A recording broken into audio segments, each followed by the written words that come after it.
Hey guys, welcome back to Fandom Sage Powers, where we discuss comics, heroes, villains, and the reign. The reign of X is here, and we're about to slide back in with Hellions, issue number 7, right now. My Hellions are dead, and you dare tell me resurrections are halted because of a vile superstition.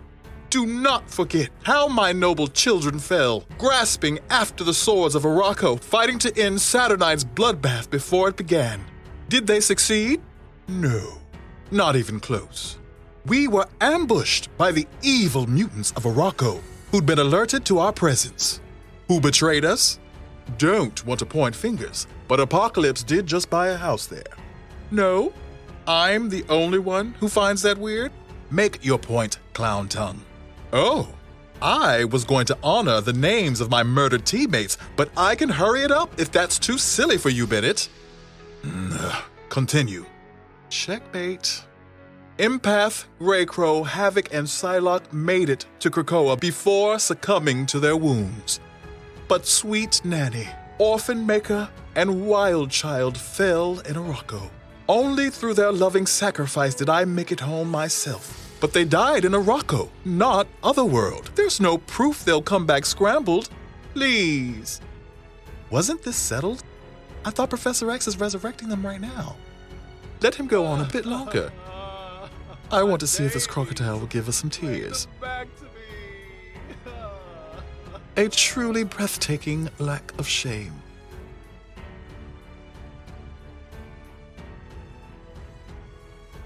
Professor? Something's wrong with Orphan Maker. Yes, his readings are troubling indeed. He's in stasis? Yeah, we cut the nutrient flow to his egg. He's dormant for now. Good. Better to prevent his X gene from expressing itself fully. Isn't that a little severe? I refuse to see any mutant's abilities as anything less than a gift. But Peter has a curse. And he mustn't share it with the world. Probably a good time to tell you, the other two Arakkii deaths came back a little extra as well. Nanny and Wildchild. Yeah, their husks matured awful fast, and they seem a little eager? You haven't uploaded their consciousnesses yet, have you? No. Perhaps their backups call to them, a consequence of their Arakkii deaths. Either way, maybe it's best if you stand back. The Arakkii Resurrections. The situation so far. Power spikes were observed across all synchronized cerebral backups for Nanny, Orphan Maker, and Wild Child at the exact moment of their resurrection. It has been confirmed by Mr. Sinister that all three died in Arakkii, not Otherworld. Unlike the post-death phenomena observed in the backups of Rockslide and Gorgon, these spikes were non-destructive. While the backups were measurably smaller after the event, Sage described the event as resembling defragmentation, wherein useless data is excised.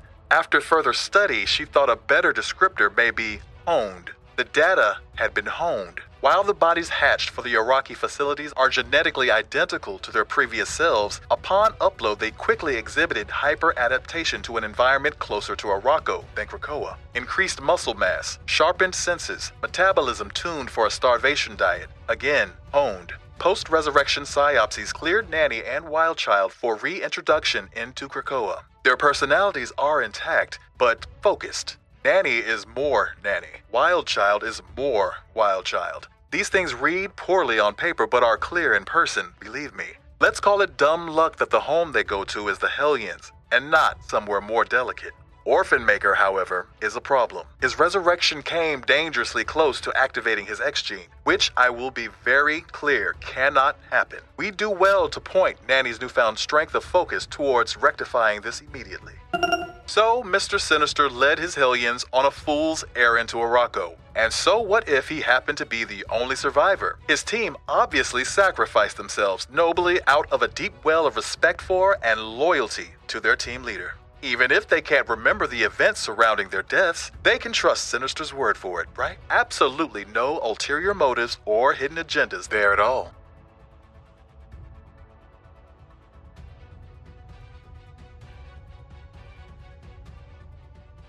I trust you resurrected well.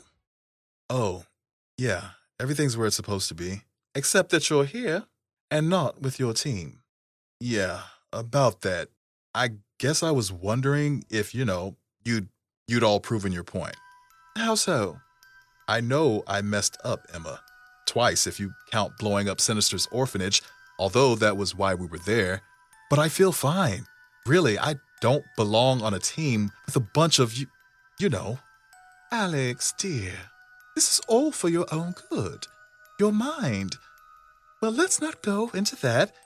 I wouldn't want to upset you. For now, trust us that it's safer if you remain among these Hellions. For everyone's sake.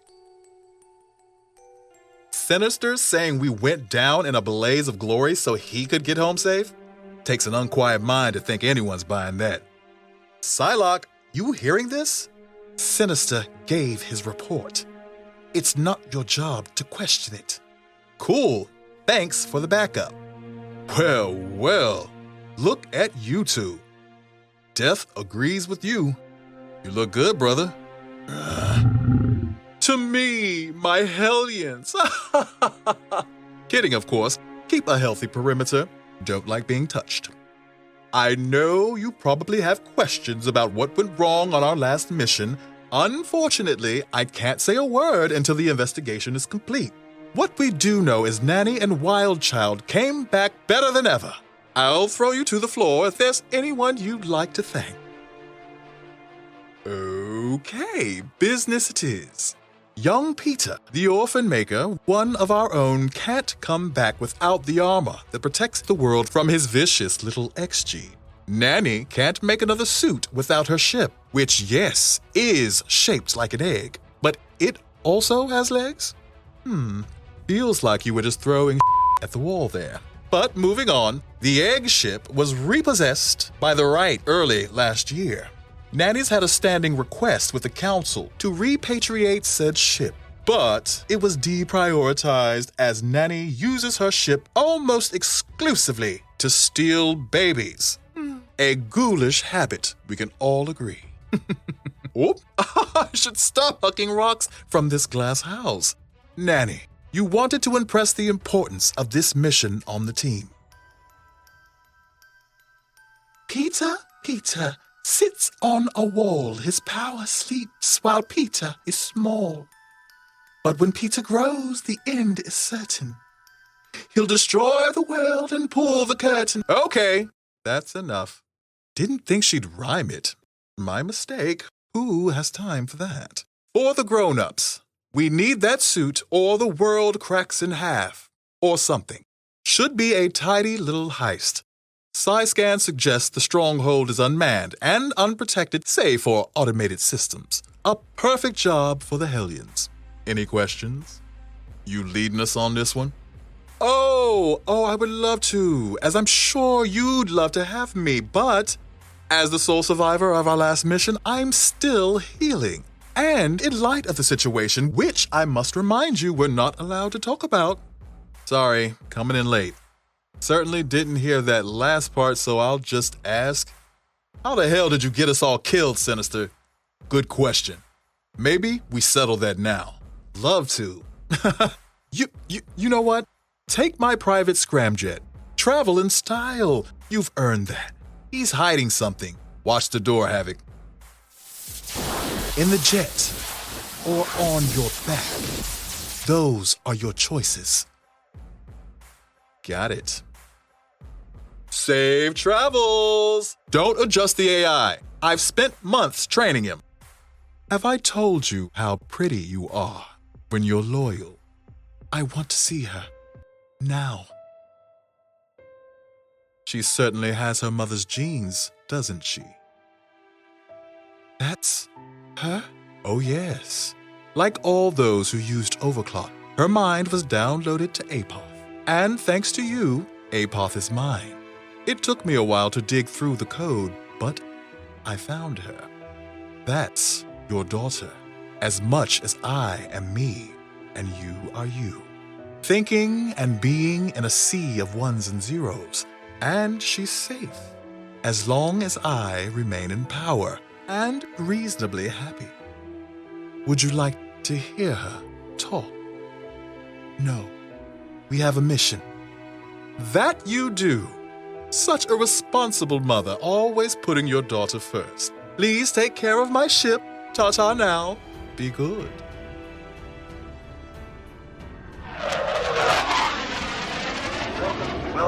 Welcome, Hellions to the Sonic Sinister personal jet of Nathaniel Essex. You may call me Clive. Mr. Essex would have me remind you to use the escape pod bathroom only. The concrete shielding is 5 feet thick, Havok. You should hit it hard as soon as we arrive. It'll take time to breach. Havok? Oh, yeah, sure. Mr. Essex, what a guy. You look good, brother. Do you feel different? Yes, there's fire in my blood. It spurs me forward. To rend, to hunt, to find a she-wolf and grow my pack. My man did come back different. A she-wolf, I love it. You guys are weird. Welcome to the cockpit, Havok. Kwannon, Alex, can we talk about what happened back there? Sinister's authority was questioned. I gave an answer. Mr. Essex, what a guy. You back every play he makes without even blinking. That's shady enough. But we both know Sinister got us killed on our last mission. Or worse. Why are you protecting him? What's worth getting in bed with a psychopath? What's worth selling out your teammates? Are you going to say something? Clive, hold this course. Warning! Autopilot set to unsafe trajectory. Wait, what does that mean? Psylocke, please return and adjust course. Escape pod, now. Escape pod, now, move! The hell? Course set to impact with target. Alert, alert. My little pawns are making good time. They should— Alert, Master Sinister, alert. What's that? What are you doing? Saying something. Clive cannot use escape pod. Please reconsider. What is she doing? Pull up, pull up, pull up, my beautiful baby. Pull up. Clive!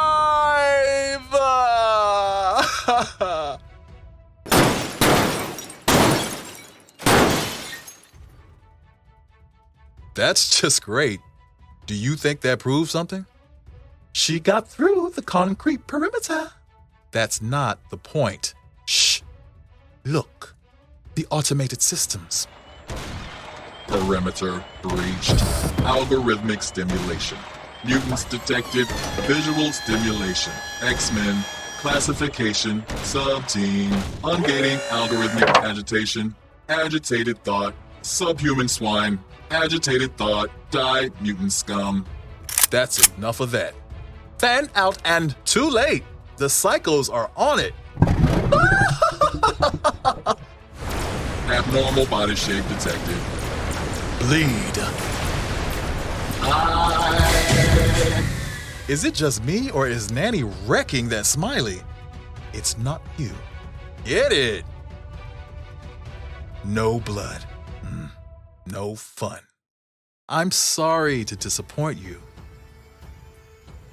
I know how you muties love to murder us.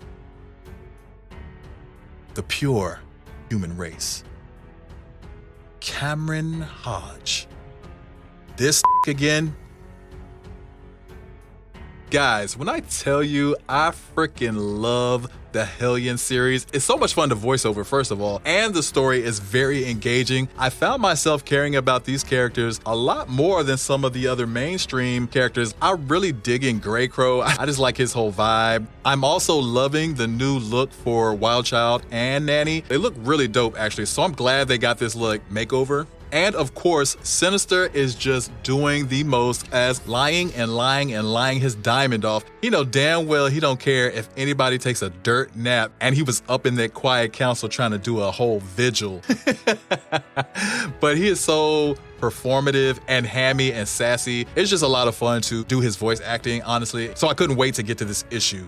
So, a quick recap as to what happened in the previous issues of the Hellions. So 2 issues ago is when the Quiet Council gave Sinister the mission to go to Otherworld to try to stop the Tournament of Swords before it began. So they actually left and went to Otherworld before the tournament even started. By the time their next issue came around, the tournament was over and they hadn't even gotten to Saturnine's Starlight Citadel. So they failed the mission. But as they were trying to get back to the Krakoan Gate, they ran afoul of a mutant called Tarn the Uncaring, who is a geneticist in his own right, though his mutant ability allows him to manipulate organic genetic material and pretty much just mutate others at will.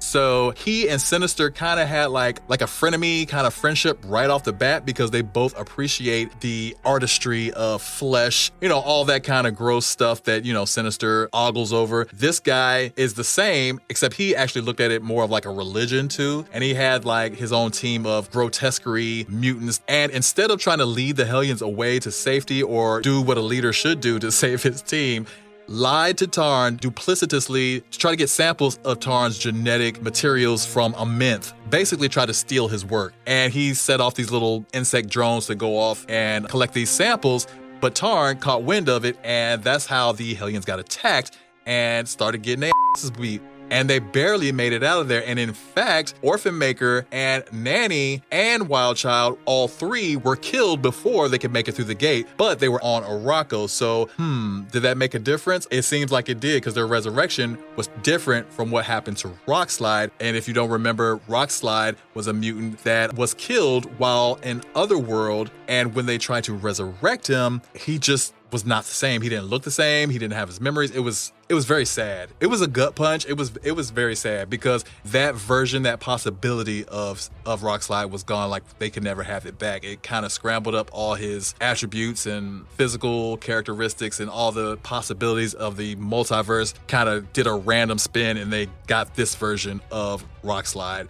It's almost worse than death because he was just like erased. Crazy stuff. So they were afraid that that was going to happen to Wildside, Orphan, Maker, and Nanny. So we see that Nanny and Wildchild have been resurrected successfully, albeit with some changes. They have more muscle mass and they seem to be a little bit more, like they evolved like they were in Pokemon. Like this is their next evolution, so they look a little bit better. And even their personalities seem a little bit more focused too, because Nanny doesn't seem quite as silly, although she was still speaking in rhyme. And even more noticeably, Wildside, who was before pretty much just a beast, now he seems to be a lot more imbalanced. He's able to speak and express his desires to hunt and rip flesh and find a she-wolf to start his pack, to which Big Brother Greycrow is just tickled by. And I love this relationship between Greycrow and Wildside. Empath is there. He hasn't done anything to get shot yet. You know, everybody's so mad and hyper-focused on Sinister that ain't nobody worried about him right now. Of course, nobody believes Sinister that they sacrificed himself to save him. They all do try to question him, but he kind of, skirts around saying that he can't talk about it because it's an investigation. But then when Alex comes in, he crashes out. I'm starting to love when Havok crashes out because you could tell most of the time he's kind of like trying to hold it in, but he's super annoyed by the situation that he's in. So when he finally gets to confront Sinister, he doesn't mince any words. He's like, how the hell did you get all of us killed? And don't even try to lie about it. When he stole the genetic material from Tarn, he and the rest of the team were trying to escape. He actually did not make it either. He actually sent a clone of himself with the team, and his clone did not make it. His clone got. So either he's captured or dead. So the final 4 members of Hellions are trying to get back to the gate, minus Empath, who Greycrow stabs so he can't quite make it to the gate. So the 3 of them make it to the gate and are immediately ambushed by a series of attacks, one of which completely disintegrates Greycrow. Havok is like blasted full of holes by some kind of energy beam, and finally Psylocke is impaled straight through the back by some kind of sword by none other than Mr. Sinister. So Mr. Sinister literally murdered Greycrow, Havok, and Psylocke, and Empath did end up crawling and making his way through the gate and then died, so he was actually in Krakoa. He did see Sinister standing over Havok and Psylocke's bodies, but of course we know that when you're resurrected, you don't get those last memories unless somebody is there and downloads those memories. Of course, Sinister's not going to want to divulge that information that he murked them just so he could get some mutant demon hybrid DNA because he knew they wouldn't let him keep it. Sinister is trash. He is trash, but it's super funny because why do y'all even have him up there? Like, why are y'all having this man on the Listen, this man needs a handler. He needs somebody with him all the time. He does not need to be left alone to his own devices because that's crazy. Y'all got that man in there like that. He's the most untrustworthy thing walking on that island. Crazy. Anyway, the last member of the Hellions waiting to be resurrected is Orphan Maker. Orphan Maker, or Peter, who is inside a suit normally because his mutant power is deadly, like end of days deadly. They have to keep him in that containment suit, and the containment suit was built by Nanny, but Nanny built it using her special egg ship that she no longer has. So they're going to go get the egg ship. They take Sinister's jet, his special upgraded pleasure jet. While on the jet, Havok confronts Psylocke because Psylocke is always protecting Sinister and jumping in before he get his beat, and he's trying to figure out why she's so gung-ho. And it's not just about authority like he's a council member. It's definitely more than that. He can tell, but she doesn't give him anything. I definitely see that she's torn because Sinister does have her daughter's consciousness, I would say. So she doesn't want to do anything to jeopardize her daughter. But at the same time, being a warrior and understanding what it is to fight side by side with other warriors and shed blood with them, and this is your team, these are your brethren,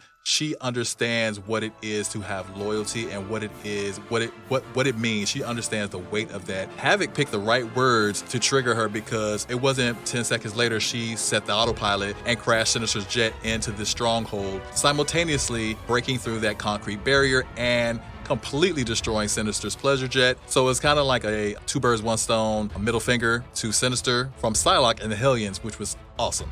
So they get through the concrete barrier and the automated systems are ready and waiting, and these really weird kind of sentinels maybe. But more importantly, who is there with them, which is Cameron Hodge. Cameron Hodge is like a racist cockroach because he just always come back. He come back a lot. Like he be coming back a whole lot to be like just a person, just to be like a man. Well, I mean, he did get infected with that phalanx alien technarch. I don't know if he's still there. It looks like he does have some kind of like circuitry kind of going on his neck. He seems to be touting humanity again. It seems like he has reverted back to mostly human, but you know, as always, he's still gonna hate. He's gonna hate mutants no matter what kind of body he has. Okay. One thing about it, Cameron Hodge is going to hate a mutant. I'm sure there's going to be something a little bit more complicated in the next issue of Hellions, and I hope that you liked this issue. Tell me what you think, and if you did like this episode, give me a thumbs up. If you'd like to join my channel and become a member, go to my page and check the Join tab. The memberships are very affordable. You get early access to all of my content, plus custom emojis, badges, wallpapers, all of that good stuff, and it helps me go farther and farther and make more and more videos. And thank all of you for coming back, and I will catch you in the next issue. My babies, bring them back to me.